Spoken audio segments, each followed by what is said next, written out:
केकड़ी के विभिन्न स्थानों पर चल रहा 10 दिवसीय गणपति महोत्सव मंगलवार को गणेश विसर्जन के साथ संपन्न हो गया। गणपति विसर्जन से पहले विभिन्न स्थानों से शोभायात्राएं निकाली गई जो घंटाघर से विशाल स्वरूप में बदल गई।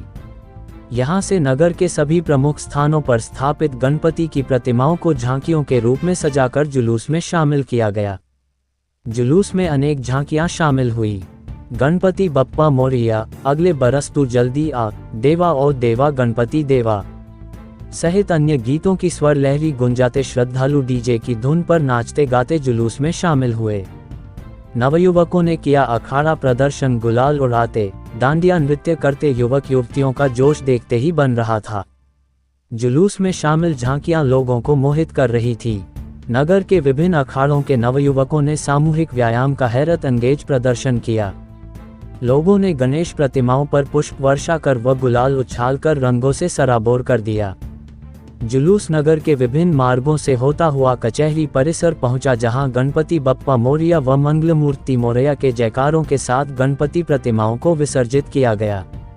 प्रतिमा विसर्जन कार्यक्रम के दौरान शांति एवं कानून व्यवस्था बनाए रखने के लिए अतिरिक्त पुलिस बल तैनात रहा।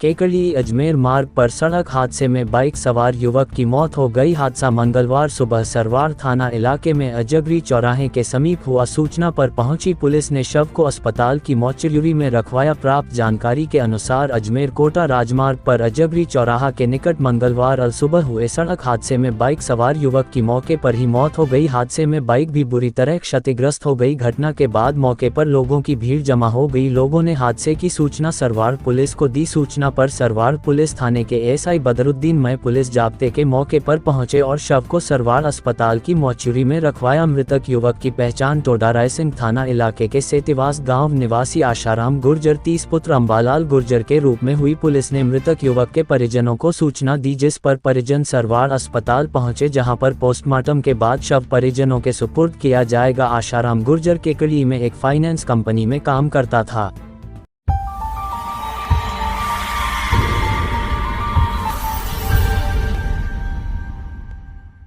केकड़ी शहर के धंड का रास्ता स्थित टेलीफोन एक्सचेंज के सामने बीती रात एक विवाहिता का शव संदिग्ध परिस्थितियों में फांसी के फंदे पर लटका हुआ मिला।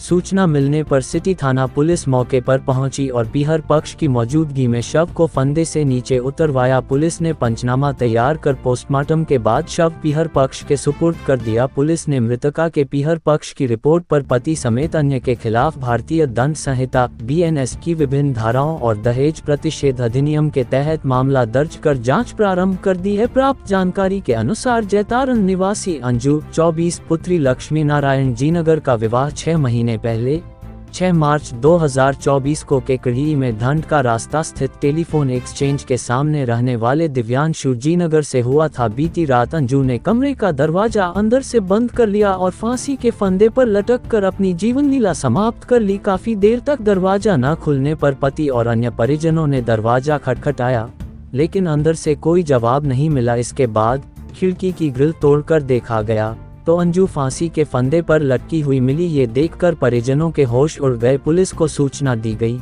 जिसके बाद सिटी थानाधिकारी धोलाराम और हेड कांस्टेबल रामफूल मय पुलिस टीम मौके पर पहुंचे और जांच शुरू की। अंजू के पीहर पक्ष को घटना की सूचना दी गई और उनके पहुंचने तक शव को फंदे से नहीं उतारा गया। देर रात लगभग 2 बजे जैतारण से पहुंचे पीहर पक्ष की मौजूदगी में शव को फंदे से उतारकर राजकीय जिला चिकित्सालय की मोर्चरी में रखवाया गया। पीहर पक्ष ने ससुराल वालों पर दहेज के लिए प्रताड़ित करने और हत्या की आशंका जताई। मामले की गंभीरता को देखते हुए पुलिस ने FSL टीम को बुलाकर घटनास्थल की जाँच करवाई और साक्ष्य एकत्र किए। मंगलवार सुबह पुलिस अधीक्षक विनीत कुमार बंसल और पुलिस उप अधीक्षक हर्षित शर्मा ने भी मोर्चरी पहुंचकर मृतका के परिजनों से बातचीत की और निष्पक्ष जांच का आश्वासन दिया।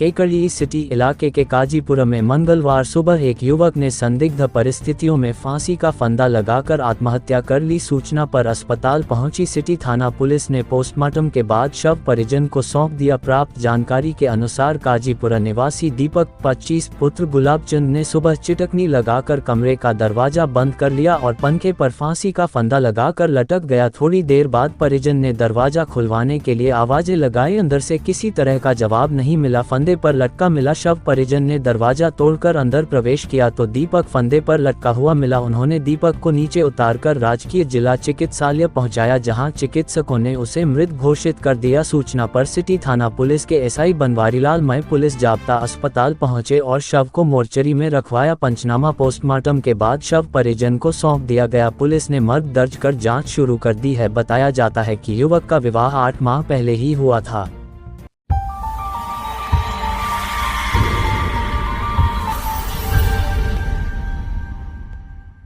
राजस्थान पटवार संघ के आह्वान पर मंगलवार को क्षेत्र के पटवारी गिरदावरी ऐप में संशोधन की मांग को लेकर 2 दिवसीय पेन डाउन हड़ताल के पहले दिन धरना प्रदर्शन कर हड़ताल पर रहे। इस दौरान पटवार संघ उपशाखा अध्यक्ष जीवराज के नेतृत्व में तहसील क्षेत्र के पटवारियों ने तहसीलदार बंटी राजपूत को प्रमुख शासन सचिव राजस्व विभाग के नाम ज्ञापन सौंपा। ज्ञापन में बताया गया कि फसल खरीफ 2081 की गिरदावरी राज खसरा गिरदावरी ऐप से ऑनलाइन की जानी है। ऐप में आवश्यक अपेक्षित संशोधन के लिए 22 अगस्त को अतिरिक्त भू प्रबंध अधिकारी की अध्यक्षता में बैठक आयोजित की गई थी, जिसमें निम्नलिखित बिंदुओं पर सहमति बनी थी। लोकेशन बफर 50 मीटर के स्थान पर 350 मीटर करने, लोकेशन डिसेबल का ऑप्शन पटवारी स्तर पर करने, पटवारी द्वारा किसान की गिरदावरी सत्यापन करते समय लोकेशन की बाध्यता को हटाने, लोकेशन पर जाकर गिरदावरी करते समय महिला पटवारी के लिए सुरक्षा के दृष्टिकोण से आवश्यक निर्देश जारी करने, ऐप से कार्य की गति को बढ़ाने के लिए संशोधन की आवश्यकता। ज्ञापन में स्पष्ट किया गया कि इन संशोधनों के अभाव में गिरदावरी कार्य करना संभव नहीं है, इसलिए संशोधन होने तक पटवार संघ द्वारा गिरदावरी कार्य नहीं करने का निर्णय लिया गया है। इसके तहत प्रदेश में 17 और 18 सितंबर को गिरदावरी कार्य नहीं करते हुए पटवार संघ ने पेन डाउन हड़ताल की है और धरना प्रदर्शन शुरू किया है। धरना प्रदर्शन के दौरान पटवार संघ अध्यक्ष जीवराज बैरवा, प्रदीप बैरवा, जनक राज मीना, गजेंद्र कांटवा, कपिल गौतम, दिनेश सेन, राकेश मीना, कन्हैयालाल, अजीत सिंह, बबलू महावार, सौरभ सैनी, अन्नू शर्मा, नीतू चौधरी, हिमानी शर्मा, सोना मीना और अन्य पटवारी मौजूद रहे।